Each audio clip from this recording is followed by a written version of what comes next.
And hello, Dodger faithful. Had a little bit of a technical difficulty there in getting this going live, but Dodgers win 3-0 on a Clayton Kershaw gem. I am the conductor of the Clayton Kershaw is a gamer train. They said that last night that he was going to drop the hammer. He came out and then some. I had said last night that we needed him to go 7 or 8 innings. He gave us 8 innings, 0 runs, and 13 Ks with 1 walk. What more do you need from the guy? Going out there and just throwing a gem of a game. His breaking ball tonight was just filth. It wasn't even fair how good his breaking ball was tonight. But you know what? That's the Kershaw that everyone knows that is there. That's the Kershaw that we needed. And with him being healthy all year, the uptick in velocity and him doing the things that he's been working on, the kinesiology stuff, working on that changeup, working on that slider a lot. That's the Kershaw that we all know. That's the Kershaw that we all expect. And he came out and did what he needed to do. And he got us through that gem. And again, 13 strikeouts. What more do you want? Gave basically the bullpen a night off, aside from Gratterall coming out and doing what he did. But even at that, just Kershaw, it's just not fair as far as the work that he does. Going into to the game, obviously, the Brewers were going to have Woodruff come out, and Woodruff, albeit a short outing, he had great stuff. His breaking ball was not fair. He was definitely keeping those guys on kind of on their toes and keeping them away. I'd said this yesterday on Twitter, but one thing that the Brewers did have an advantage with is that they hadn't played the Dodgers this year. So obviously everyone is relying on tape, et cetera. And that the Brewers definitely used that to their advantage in kind of keeping the Dodgers uncomfortable in the box and whatnot. But, with Woodruff going out and doing what he did, opposite of Clayton Kershaw just throwing the gem, that's what the Dodgers needed, and they advanced, 3-0, 3-0 on a hell of a game by Mookie Betts. I honestly think Mookie, going out and doing what he's doing, from the time that he showed up to now, Mookie I think is and everyone keeps talking about it, right? That he is the game changer. He is the thing that's gonna keep the pressure off of the guys of like Kershaw and Walker Buehler. So going into this next series, whether it be the Padres or the Cardinals, and we'll get to that in a second, having those guys, Mookie Betts at the top of your lineup with Corey Seager in the 2-hole, it's Kershaw going out and doing what he did tonight. I think he definitely threw the hammer down and then some, but he definitely put everyone on notice that, hey, I'm still here. I still have a lot in the tank. I'm ready to go. So fantastic game by Mookie, by Clayton Kershaw.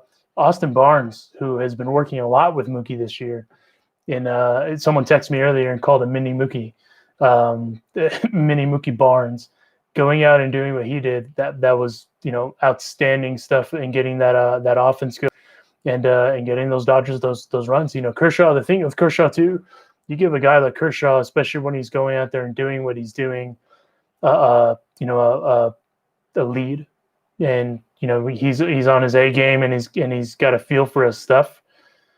That's a dude that you can't touch. That's a dude that you're not going to get into his head, and he was out there doing it. And again, it wasn't even necessarily the curveball. It was just everything that he was doing was going, full steam ahead. The thing about Clayton, for me, that I knew that he was ready. His head was in the game. If you go all the way back to the first inning, the first at bat, he threw that first fastball that was high and outside of the zone, and obviously it wasn't a strike. But then he came back and just pounded the glove side, pounded the arm side, and didn't let that first pitch get away from him and get into his head a little bit, because that's a huge thing with pitchers. With pitchers, when they start a game, if they see or they feel off, especially when they go out, their first couple pitches, it gets in their head a little bit. Didn't happen tonight. Clayton went out and just pounded the zone, painted those corners, and he definitely showed everyone that he is a precision pitcher. He's obviously not the Clayton of 2016, 2017, where he's hitting 94, 95 anymore with those heaters. But with him locating the pitches that he was locating, painting the corners the way that he was painting on the glove side, the arm side, and that's huge, especially for a left-handed pitcher. That's for lack of a better term now, a finesse and a precision pitcher, which is what he is. For him to paint those corners and dominate, it was outstanding. He went out and did what he needed to do, gave the bullpen a night off.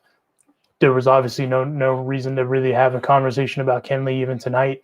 They gave everyone the night off aside from Gratterall, and here we are. And outstanding pitching performance by Clayton Kershaw. Moving ahead, obviously we don't know who they're gonna who they're playing as they advance to the NLDS. Could be the Cardinals, could be the Padres. We have Game 3 tomorrow. I'm personally thinking, based on tonight's performance, that the Padres are going to go out and win and advance, especially now that offense is going. Tatis, up until he hit that home run, he hadn't done anything, right? But now that they have those bats going, obviously there's a resurgence of energy in that lineup top to bottom now.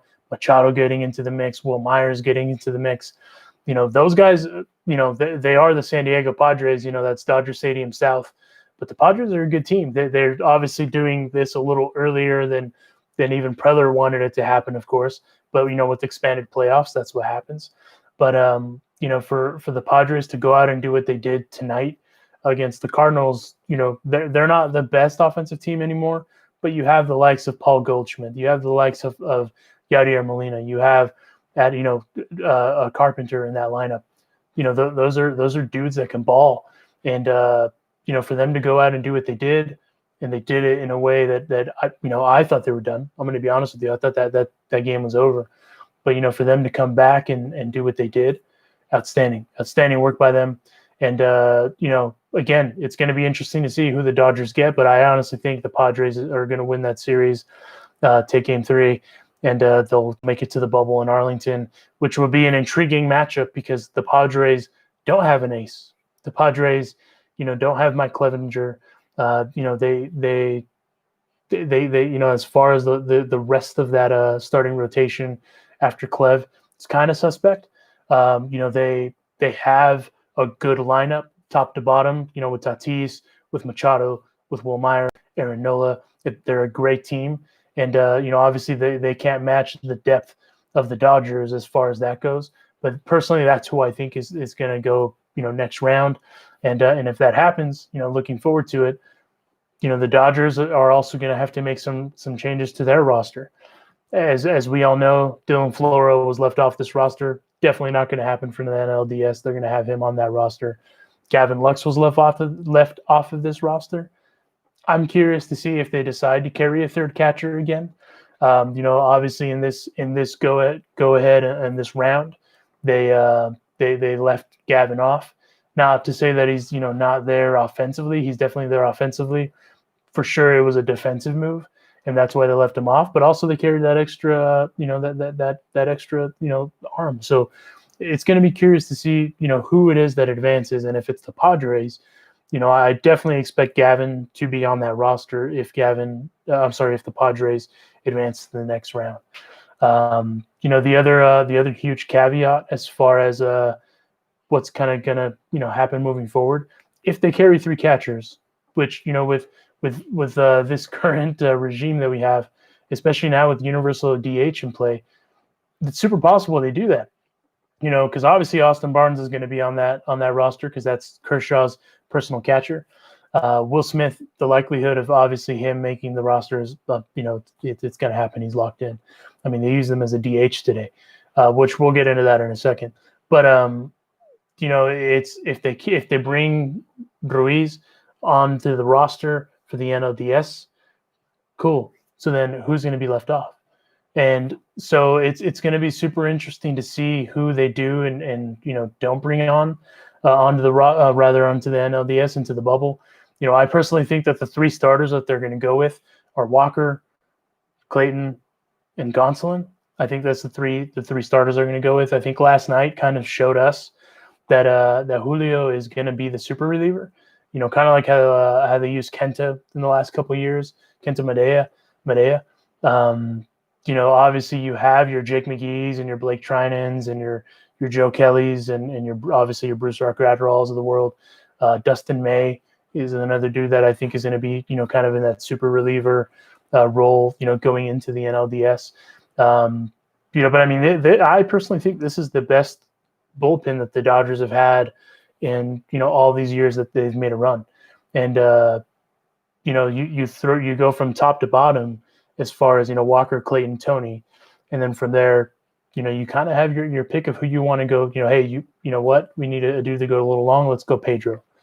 Hey, we just need this one inning. Let's go Jake McGee. Let's even go Joe Kelly because he's got the gas. So top to bottom, this Dodgers bullpen I think is the best that they've had. You throw in the mix of the offense that is currently there with the likes of obviously Mookie Betts at the top, Corey Seager in that 2-hole. Then you go Justin Turner, and from there you can kind of throw, obviously Cody Bellinger is going to be in the middle somewhere. Will Smith, who's been on a tear, up until getting into the postseason. And I was super surprised that they used them as a DH today. I was actually expecting them to use Jock as a DH just because Jock has had some success against Woodruff. So I was actually, surprised that they went that route. But, all in all, that this lineup that they have, it's so malleable going into the NLDS, regardless of who they get, whether it is the Cardinals, whether it is the Padres, they are going to have the opportunity to really showcase that murderer's row. It was great to see Belly get that single today. Another dude, obviously, that needs to get it going is Muncy. He's been struggling, and I don't even think that he's like not seeing the ball. I just think he's in that headspace right now, like as some hitters do, when they're just pissed that they can't hit anything and they're just frustrated.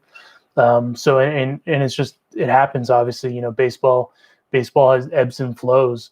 And right now he's in that flow period of like, what am I doing? Because obviously a huge, Bill Latchman years and years ago that told me that, baseball is 90% psychological, 10% everything else. And in some cases it's true, especially with hitters. Cody Bellinger going into the season had tweaked his stance, tweaked how he even gripped the bat a little bit. And some of that stuff gets in your head. And, you get into these ruts where you don't know what to do. Same with pitchers. Pitchers are creatures of habit.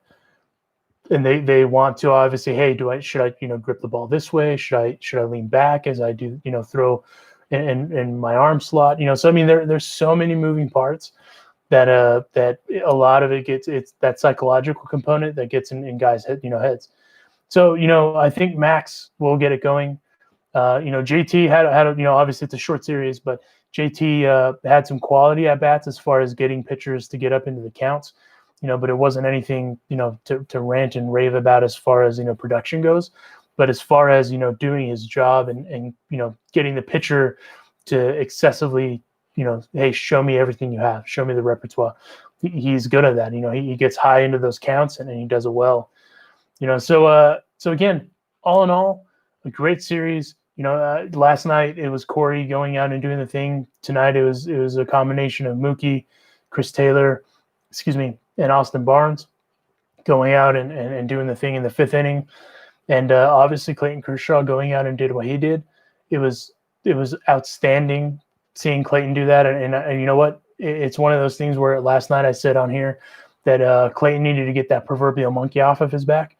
I think he got it off of his back. This is one of those starts when you go out and, you feel like $1 million, of course, but now it's like, okay, it's not in my head. And I thought all along, if I'm honest with you, after 17, the Astros did what they did. And a lot of that stuff got into those guys' heads. It got into Yu Darvish's head. Obviously, it's gotten, to Clayton to a certain degree. Will they ever come out and fully admit that it did? I don't think they will. But, I mean, to a certain degree, it definitely messes with you. That stuff that happens, messes with you. Now, as we kind of go through this resurrection, shall we, of Clayton Kershaw, he's healthy.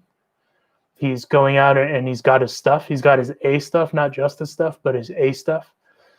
And he's now a 4-pitch pitcher, which he wasn't really before. He's got that slide piece. He's got that changeup that he's been working on, the fastball that has the velocity, and of course the curveball. And a huge thing that a lot of people don't think about is that 92. Obviously, we all hear 92, 92.1, but when you're in that batter's box, that 92, as far as what he's doing with how he's painting the corners and hitting the glove side and the arm side, it looks like 95. So, to those hitters, already when they're behind in count and they're like, okay, I know this dude doesn't throw hard anymore. He's not throwing 95. But when they see that 92, it looks like it's 95 because of the bite on that ball. So he had that A stuff, and that's what's important with Clayton. If Clayton can keep hitting, those corners with the A stuff, if Clayton can go out and just do what he needs to do and be Clayton, and then you throw in the caveat of Mookie Betts, who's arguably the best outfielder in the game. Like, there's obviously some other guys out there, in my opinion, and this isn't even just biased, as far as, because he's a Dodger now, even when he was with the Red Sox. The dude is the best outfielder in the game, and he has so many intangibles that no one talks about. That's why they gave him the massive deal that they gave him. So you have Mookie at the top of this lineup that's taken all of the pressure off. And if you give these guys, that pad, as far as, Walker, Tony, or Clayton, when they go out, they can easily, not necessarily, they don't even necessarily have to throw a gem, but does it help? Absolutely. Because the Brewers, although they struggled, they had one of the worst, team batting averages, in a long time. It's a shortened season though, so it's one of those like, would this have been continual through 162? I don't know, but 223 for a team average. They weren't firing on all cylinders, and they have their own murderers row. With Ryan Braun, with Christian Yelich, with Vogie. They have a quality lineup. It's just one of those things where Christian Yelich came in. I believe he was hitting 205. It's not Christian Yelich, but it's they took advantage of it. And again, Kershaw painting the corners, glove side, arm side. That's huge. And anyone that's ever thrown at any level, that's that. If you can dominate that and paint those corners all day. So all in all, great. Obviously, we can't say enough positive things about Clayton tonight. But for me, what was huge is him commanding that breaking ball. We all know he's going to throw that curveball. We all know that, right? It's coming. But for him to command that breaking ball the way that he was doing it, it was outstanding. And I definitely think that going into the NLDS, obviously this gem is going to fire everyone up in that clubhouse. It's for sure going to fire Dave Roberts up. I know it's going to fire Dino Ebel up, and because for a lot of people don't realize the importance of having a guy like Dino in the clubhouse. I was around him for a long time when I worked in the Angel system, and excuse me, I have a terrible allergy, so I apologize if I touch my nose a lot. My nose is super dry.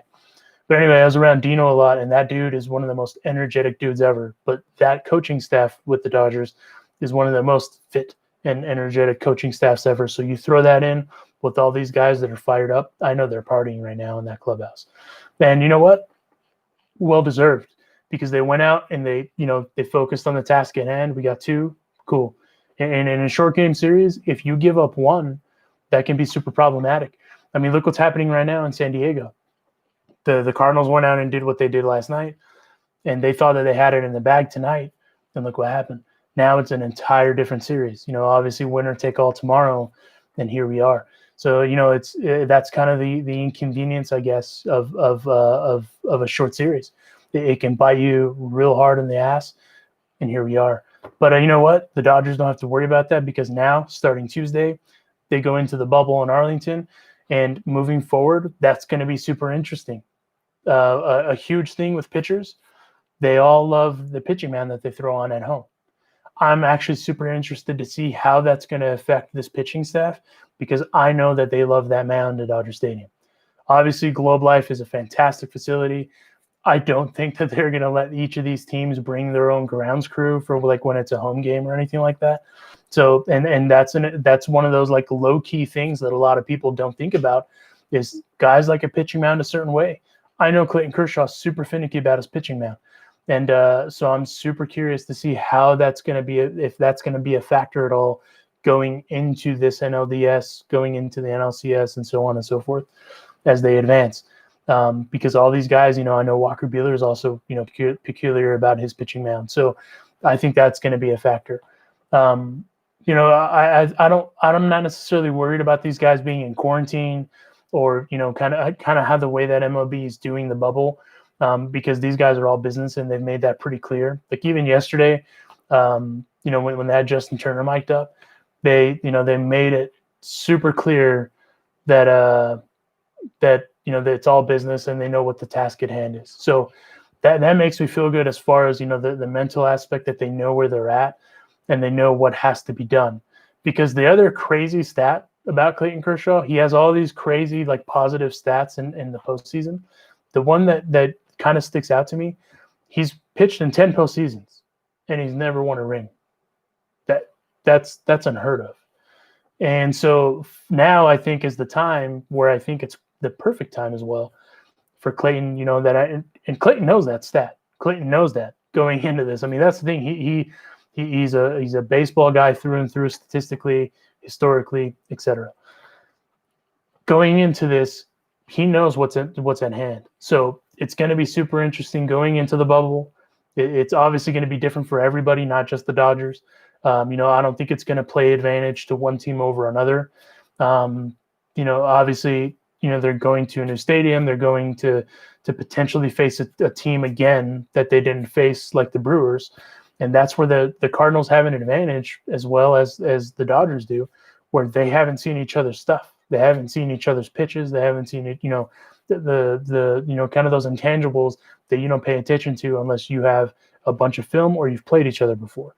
So it's one of those times where you can kind of rarely say that no one necessarily has an advantage on anyone, and it's it's legit playoff baseball going into where it's at. Now, if they play the Padres, it's another thing, right? Because they played the Padres, they know each other, they have a history, for lack of a better term, and everyone knows Fernando Tatis is a bad man, so you throw in all that, all those caveats. It's going to be super interesting if they play the Padres, because postseason baseball from regular season baseball, again, whether you've seen each other or not, it's different. So again, it's aside from that, I think right now, everyone relish this victory, take it in, and hopefully the Dodgers can get some rest, especially Clayton, because I mean the thing that I've noticed with Clayton is when he goes on full rest, obviously he's good to go, but he's also not afraid to go on short rest. He's been a reliever in the postseason. He's been a reliever in clinching, games for series. So, it's one of those things where everyone has kind of their game face, jaw face on, and they're ready to go. And like I said last night, I fully expected Clayton to come out and drop the hammer. He did that, and he went full Thor and dropped the hammer and then some. And it's good to see. It's great to see. Again, 3-0 tonight, moving forward and it's into the NLDS. We don't know who we're going to get. But you know what? In the comments, leave who you think that they're going to get. I personally think, like I said, I think it's going to be the Padres after tonight. That's a momentum-shifting victory. I can't see the Cardinals coming back from that, especially with the Cardinals kind of throwing the kitchen sink and then some at the Padres. But the Padres are just that good. I definitely think that they're there a little early, but a part of it is that expanded playoffs thing. I think they're a couple years too early. But, they're still a good team. You can't deny them that. And if that's who the opponent ends up being, then, I think it's going to end up being a fantastic series. And again, if you guys think that Gavin Lux deserves to be on the roster, throw it in the comments. I mean, I'm kind of curious to see what you guys think as far as who might be added onto the roster or who might be left out. I personally think if, with how it is, I think they're going to take Gavin. I don't know if they'll take the third catcher. I would actually be surprised if they did. But I'm super interested to see what they decide to do for this next round as far as that goes. Obviously, Dylan Floro is going to be on that roster. He's a specialist. So, it's going to be interesting. And by the way, we didn't talk about this yesterday, and part of it is because we were breaking down the game a little bit. I was actually pleasantly surprised that he didn't make it on the roster, but Victor Gonzalez did, and so did Adam Kolarek. Out of those two, obviously Victor doesn't have any postseason experience.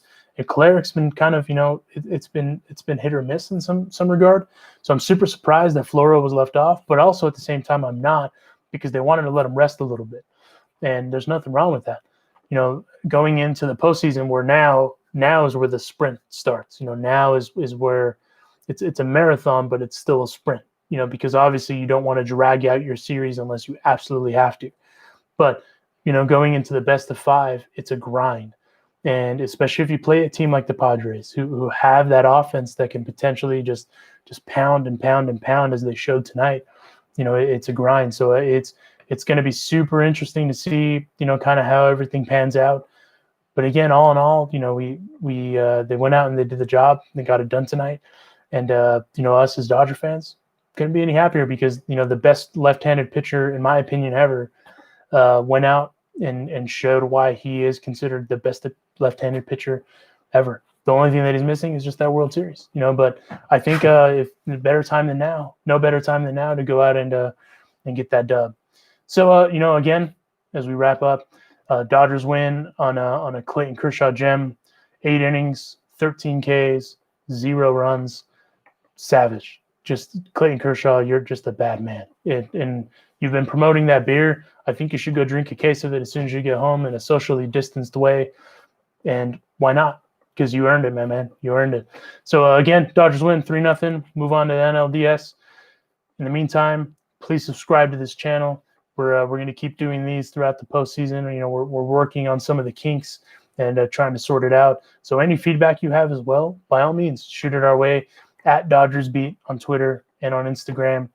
Send us a message on the DMs, as the kids say, or tweet at us. Again, at the end of every game, we'll do these postseason shows. And any questions you might have, you can drop them here in the comments, or you can go on to the Twitter and ask those to myself. My Twitter page is at thebean818. By all means, give me a follow. I'm more than happy to engage. You're going to see me, talking baseball, talking the dumb music stuff that I do. And again, thank you again for joining us tonight. Dodgers win 3-0. Be safe. Wear your mask. Wash your hands. Don't touch your face. Much love. And we'll see you on Tuesday.